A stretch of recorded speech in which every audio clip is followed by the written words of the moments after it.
Hello everyone, welcome back. Study ম্যাথামেটিক্সে প্রত্যেকে স্বাগত জানিয়ে পঞ্চম শ্রেণী থেকে চতুর্থ পাঠ পৃষ্ঠা নং 50 ভিডিও পাঠ নং 5 করব। আজকে আমরা 4 দাগের প্রশ্নটি করব। 14 ও 15 এর গরিষ্ঠ সাধারণ গুণনীয়ক খুঁজি। তাহলে প্রথমে আমরা 14 এর গুণনীয়ক বা উৎপাদকগুলো খুঁজব। গুণনীয়কের আরেক নাম হচ্ছে উৎপাদক। তাহলে দেখো 14কে যদি আমরা ভাঙি, এখানে সাইডে ভেঙে নিচ্ছি। 2-এর ঘরে নামতা পড়লে 2 অক্ষ 2, 2 দুগুণে 4, 3 দুগুণে 6, 4 দুগুণে 8, 5 দুগুণে 10, 6 দুগুণে 12, 7 দুগুণে 14। তাহলে এক্ষেত্রে আমরা দেখছি যে 14কে ভাঙলে পরে 2-এর ঘরে নামতায় 14কে পাওয়া যায়। তাহলে 7 দুগুণে 14, 7 আর 2-এর গুণফল হচ্ছে 14।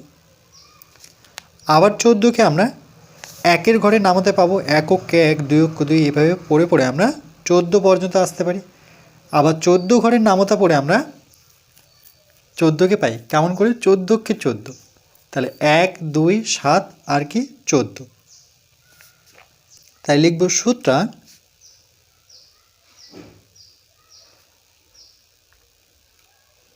14 এর গুণনীয়কগুলি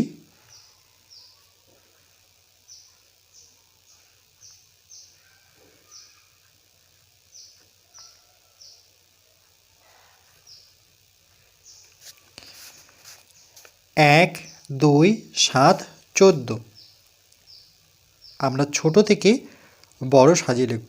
1, 2, 7, 14। এরপর আমরা 15 এর উৎপাদকগুলো খুঁজব বা গুণনীয়ক খুঁজব। তাহলে প্রথমত 15কে যদি ভাঙি, এই চিহ্নটি দিয়ে ভাঙব। তাহলে দেখো 15কে আমরা 3-এর ঘরে নামাতে পাই। 3 5 15। তাহলে এক্ষেত্রে দেখলাম আমরা 15কে ভাঙলে পরে 3-এর ঘরে নামতায় 15 পাই। 3 5 15।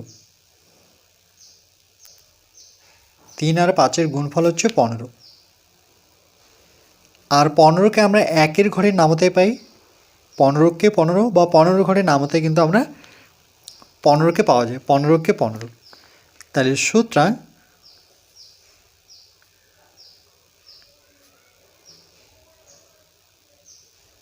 15 এর গুণনীয়ক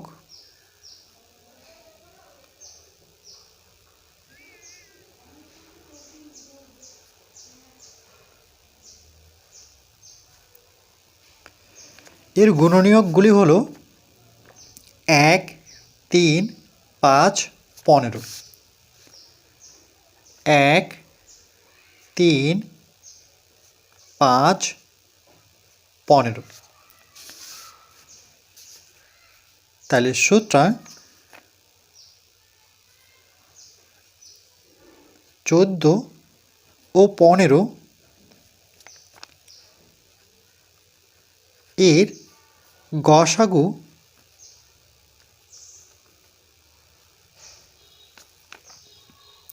সমান পৃষ্ঠা নাম্বার 49-এ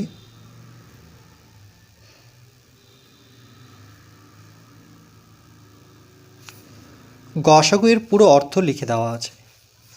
গ দিয়ে গরিষ্ঠ, গরিষ্ঠ কথার অর্থ হচ্ছে বৃহত্তম, মানে সব থেকে বড়।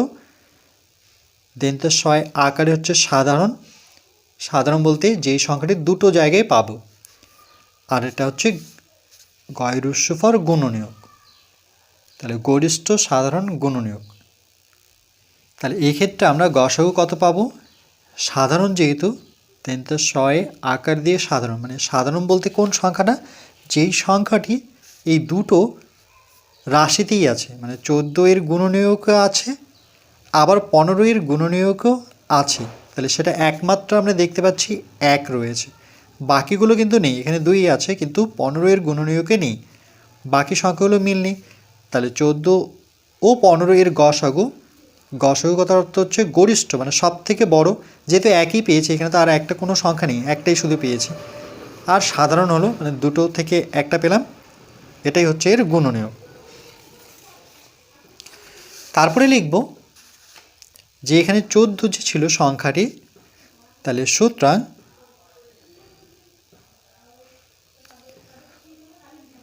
14 মৌলিক নয়, মৌলিক নয়। কেন মৌলিক নয়? তার কারণ হচ্ছে 14কে ভাঙলে পরে 2-এর ঘরে নামাতে পারছি, 7-এর ঘরে নামাতে পারছি। এই ধরনের সংখ্যাকে আমরা কখনো মৌলিক বলতে পারি না। কোন ধরনের সংখ্যা তাহলে মৌলিক? যেমন 5, উদাহরণস্বরূপ 5কে আমরা ভাঙতে পারি না, যদিও ভাঙি একমাত্র 5-এর ঘরে নামতে দিয়ে 5 × 5। যখনই আমরা নিচে 1 পাবো, উপরে যে কোনো সংখ্যা থাকবে, যেই সংখ্যাটা আছে সেই সংখ্যাটি, তাইলে সেটাকে মৌলিক বলতে পারবো। কিন্তু 14কে মৌলিক বলতে পারবো না, কেন 2-এর ঘরে পাওয়া যাচ্ছে আর 7-এর ঘরে পাওয়া। তাহলে এক্ষেত্রে 15 মৌলিক হবে না, কেন 15কে 3-এর ঘরে পাওয়া যাচ্ছে, 5-এর ঘরে পাওয়া যাচ্ছে। তাহলে লিখব 15 মৌলিক নয়, মৌলিক নয়। কিন্তু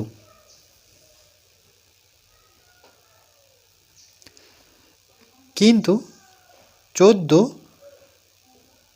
ও 15 এর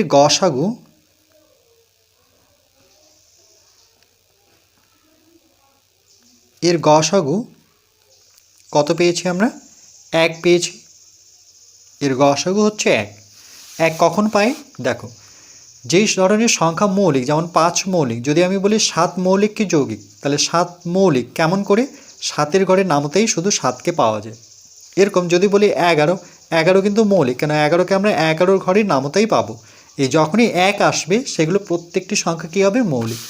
এগুলো কিন্তু মৌলিক নয়। তাহলে দেখো, এই ক্ষেত্রে 14 আর 15 এর গসাগু কিন্তু মৌলিক। তাহলে আমরা এভাবে লিখব, এর গসাগুটি হচ্ছে মৌলিক, কিন্তু 14 আর 15 নিজে কিন্তু মৌলিক নয়। তাহলে সুতরাং আমরা এভাবে লিখতে পারি যে দুটি সংখ্যার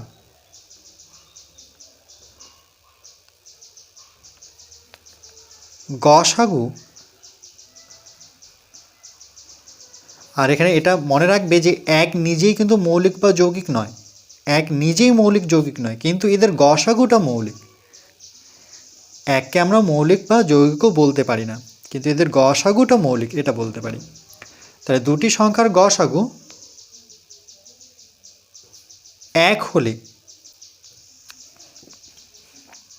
এটাকে আমরা একটা বক্সের মধ্যে রাখি, দুটি সংখ্যার গসাগু 1 হলে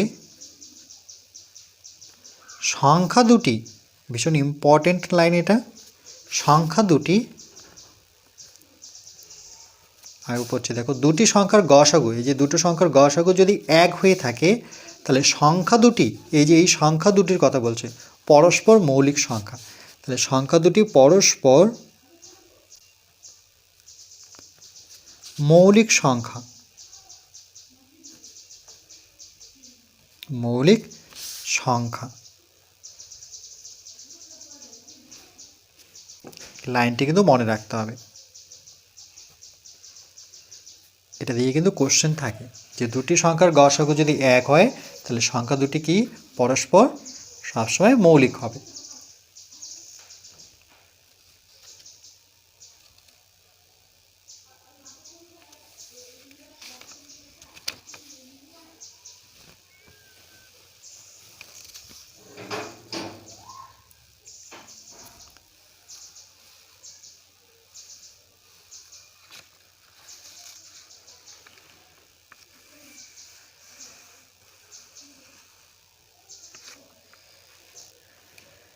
তাহলে এক্ষেত্রে দেখলাম 14কে ভাঙলে পরে 2-এর ঘরে নামতে 7 × 14, আবার 1-এর ঘরে নামতে আমরা 14কে পাই।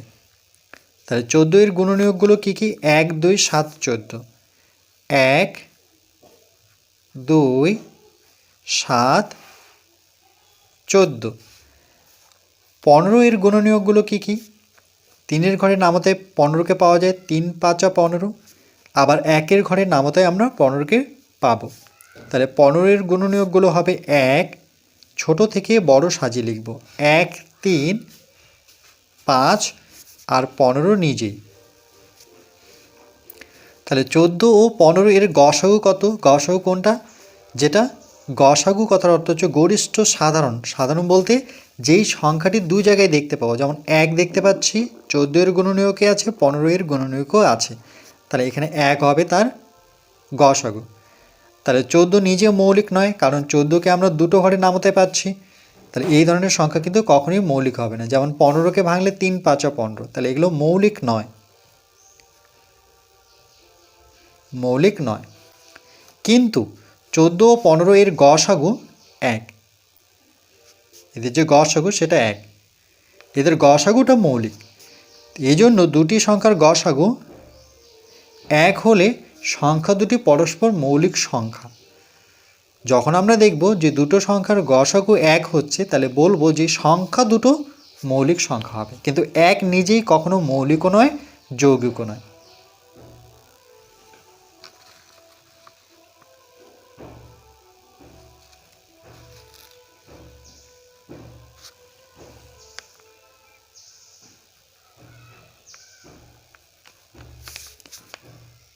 পার্ট নাম্বার 6 আমরা পৃষ্ঠা নাম্বার 51 করব।